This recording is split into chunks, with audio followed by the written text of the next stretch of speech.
Nais ng isang mambabatas na ipatigil muna ang pagpapatupad ng no-contact apprehension policy at muling pag-aralan ng Kongreso.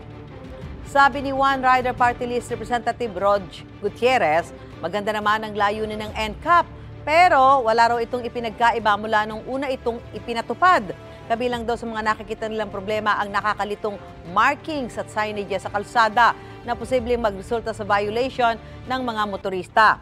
Kino-question niya rin ang late daw na pagbibigay ng notice sa mga motorista kaugnay sa kanilang violation. Komento naman ni Senadora Grace Poe sa mga proyekto para sa EDSA rehabilitation, dapat pagbutihin daw ng Department of Transportation at MMDA ang kanilang public information campaign.